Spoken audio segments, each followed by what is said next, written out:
welcome into the excitement of What the Puck. So happy to have you with us. And today it's my pleasure to be joined by the Steel City Kid and Pueblo Bulls former forward, Luke Guarienti. Luke, thanks so much for being here today. Thanks for having me. Absolutely. So before we get to the highlights, I always like to start by asking, what have you been up to since the season ended?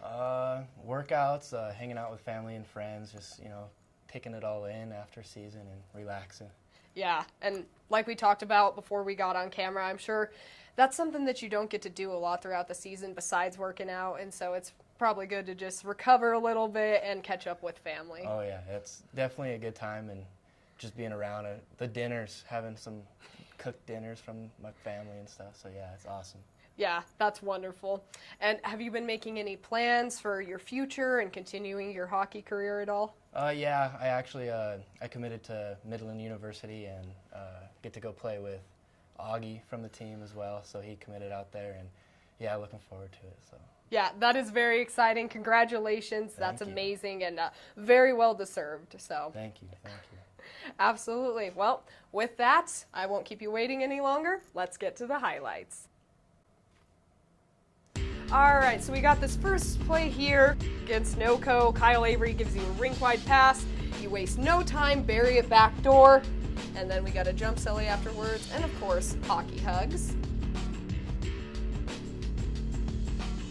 This next highlight here from 200 feet, empty netter, and you bank it home. Now this third play here, you don't score a goal here, but I absolutely love the effort on it. You get the puck deep, try and go in forecheck. Puck escapes the zone eventually, but then turnover created by your team. Your teammate gives you a good breakout pass. You lead the rush back the other way.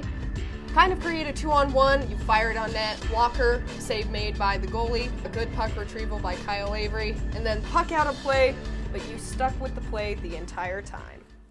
All right, so a lot to go over with your highlights here. They're very exciting, very good, a lot to break down with them. But let's just go back and rewind to this first play here, the one against Northern Colorado like we talked about. And I'm just going to start by having you walk me through what you saw in this play. I would say as it's coming down, I saw Avery. He was about to pick up the puck, and the two defenders from NoCo, as soon as he picked up the puck, they went to attack him, and I saw the net open and decided to drive, and this was actually the first game with Avery, so I drove and I was hoping, I was just like, he's gonna make a pass, and honestly I didn't really even shoot. I just put my stick out there and let it tap in and kind of give it a little touch in, and yeah, I don't know, I got a little nervous on it. I was like, it's gotta go in. If the net was wide open, I was like, 5 minutes I was like, oh gosh, I will hear it forever. Yeah, be in deep trouble with the coaches after that. But oh, yeah, like you talked about, it was a good tape-to-tape pass that he made you. You just had to deflect it. But I love that you had absolutely no hesitation on the play. Like you said, you just knew where to put your stick out. And also, you recognized the entire time that coming down the ice that there was no one protecting that side of the net, and that the goalie had committed to the shot of Avery. He thought that that's what he was going to do. So once he got that pass to you, you were ready to put it home back door. So yeah, excellent play. Love it. So let's move on to the second highlight here. After we see that jump celly again. Now, there was a story that you told me a little bit about this celly, why you had to jump into the boards. You want to go over that again? Yeah, there was, so as I was going fast and I couldn't really stop on a dime like right away, and me and Avery kind of tangled up a little bit, and our feet got tangled up, and if I didn't jump, I probably would have fell down right into the boards. So I was like, all right, I guess my celly's jumping into the boards. No fans or anything over there, but I was like, all right, oh well. Yeah, and that's something you usually see with like Isaac. He'll go and jump like on the side of the beer garden, but like you talked about. Oh yeah. Glad that neither of you got hurt on that play. Could have been a big collision. Glad it actually looked cool in the end. Yeah. Yeah. Oh yeah. All right, so like I said, let's move on to the second highlight. Sorry to go off on a tangent there, but I just remembered that. So, talked about it, an empty netter here. Length of the ice. Is there any added pressure, would you say, with, oh my gosh, I better not miss the net because the goaltender is pulled when it comes to empty net goals? Definitely. That's like into practice when we do our conditioning and stuff. It's to end conditioning is stand on the red line, on the other goal line, and you have to shoot it. And if you miss, you skate again. and it just goes and goes. So as soon as I got that puck, that's like it popped into my head. It was like, well, I got to make this. I was like, because if we don't make it in practice, we skate more, and no one wants to skate more. So yeah, definitely a little bit of pressure there. Yeah, I'm sure that there's relief in that aspect, making the empty netter and not having to skate in practice or anything like that. But also, when this game, it was neck and neck the entire time. It was actually a come-from-behind win. Scotty got the game-winning goal, but you got the empty netter like we talked about. Is there any relief with that, kind of giving your team a little bit of a cushion on the scoreboard or a little insurance? Yeah, definitely. It's once you get that empty netter, it's kind of like, I don't know, I don't want to say like necessarily you won the game, but like you get that feeling to where like, all right, you're ahead 2 goals now. You know, you kind of put the dagger in, you know, letting them know that we kind of won. So yeah. Exactly, nail in the coffin, and this is a huge rivalry between you guys in Northern Colorado. The Battle of Colorado doesn't get much better than it. So. Yeah, is this the first? I think this was the first ever time the Bulls swept NoCo was this game too. So yeah, it was awesome too. After that, everyone, the coaches going crazy, everyone, you know, it was a good time.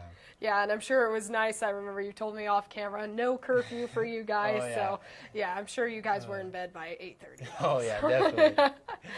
And so the goaltender was pulled on this play. So how do you defend a 6-on-5? Do the coaches draw up a specific strategy for you guys, or do you just defend normally? Mostly it's kind of just defend normally because, I mean, if you're in their zone and they're still going to have their goalie, to where then they come into our zone and that's when they pull their goalie. So it's not like can call a timeout and talk about it or anything. So as that happens, kind of just play it like a penalty kill, and, you know, it's stay in your position, don't get out of position, don't be too aggressive. You don't want to go in the corner and battle in the corner and get stuck with 2 guys leaving a guy open. So definitely a little bit pressure there, but I would say it's just kind of once you see that goalie, and that's another thing too, is like you kind of want that puck. You like empty net, that's like, all right, free goal. So yeah, definitely a little bit of pressure there. Exactly. That's what I was just about to say is I could never make a hockey coach because I would be like, as soon as you get that puck on your stick, fire it down the end of the ice. Don't care if it's an icing or whatever. But I know you guys try and settle things down a little bit more and maybe make good breakout passes. Yeah, there's a few times where you get the green light. It's like, hey, if you have the puck, you know, shoot it, whatever happens, like ice it, they'll come back, whatever. And then you do have those times to where it's like, when in doubt, it's just like cover that puck, get it covered, or a chip out to the zone at least, get a change, something. Yeah. Exactly. Yeah, that's great to know, and that's very insightful as well. All right, that being said, let's roll on to the third highlight. All right, so on this one, like I said, love the tenacious effort. And you don't score a goal on this play, but you get the puck deep, you guys try and go in forecheck, and then you're trying to battle to keep it in the zone, but the Outliers able to clear it. They're a good systematic team like that. Your team creates a turnover, you bring it back in, and I'm going to stop it right here. How did you decide that you were going to shoot the puck on that play? You kind of created an odd man rush in a way, so what was your decision? I would say it was a good play by the defense. They had that back checker coming in, and I would say the first man back, he kind of got down on the knee, and I did. As soon as he got down on the knee, I wanted to pass it over for that one-timer, or, you know, a little easier shot maybe for the second guy, but as soon as he dropped down, I realized I didn't really have a passing lane, so I just tried to get it off of the pad. So hopefully it was like a little pad pass back out, but goalie did a good job and put it to the corner. So unlucky there, but it was close. I was hoping for it. Absolutely, and that's what makes Utah such a tough team to compete against, is they know how to defend odd man rushes, and like I said, they're a good systematic team.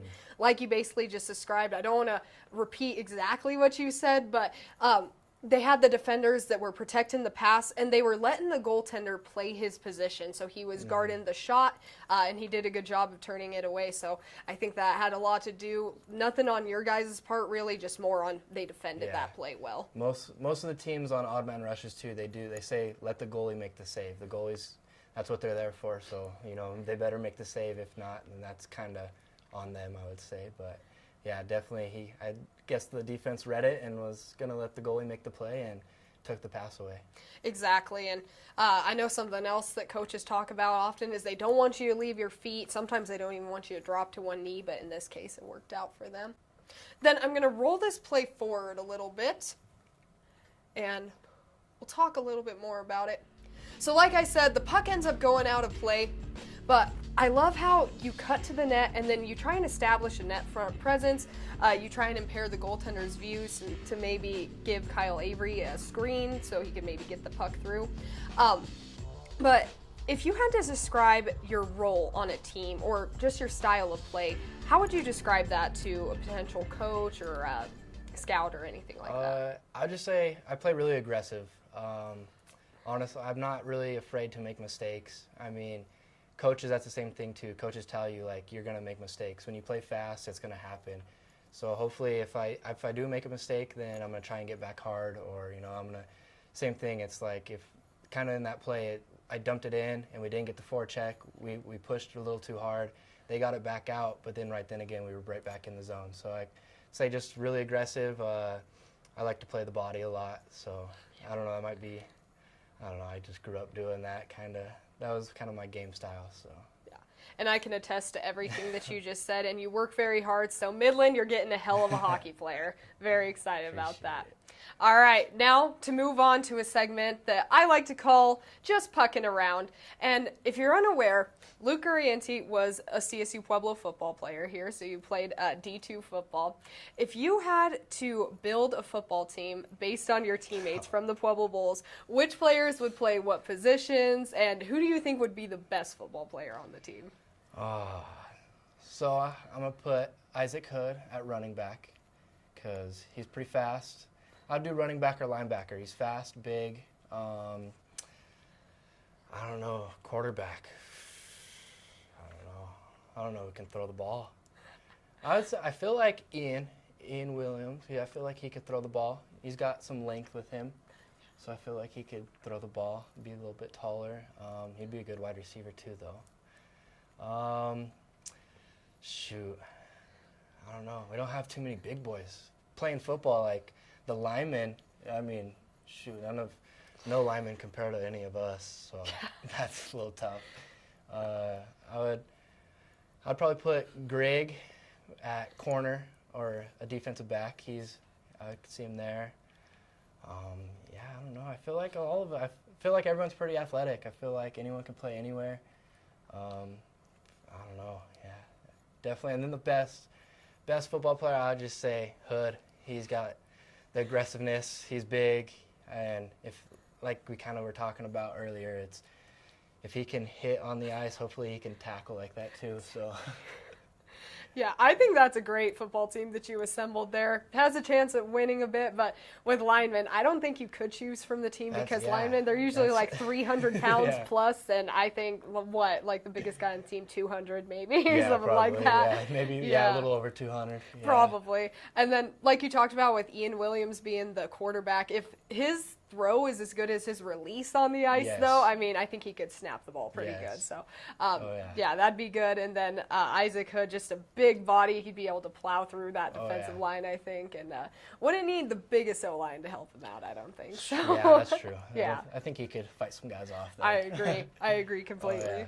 I could also see Elhan at tight end or a defensive end. He's got really tall. He's a big body, too. He's stout, so he could definitely be a tight end or defensive end. I could see that as well, especially because he models his game after Alex Ovechkin, so that big one-timer.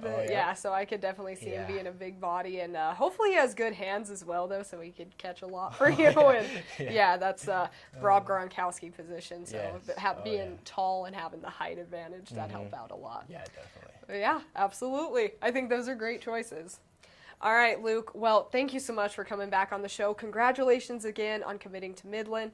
It's been a privilege and a pleasure to watch you continue to grow throughout the season and improve, and we're so glad that you decided to return to hockey. So, yeah, thanks for being on the show again, and, good luck to you. Yeah, thank you. Thank you for everything that you do. That's awesome.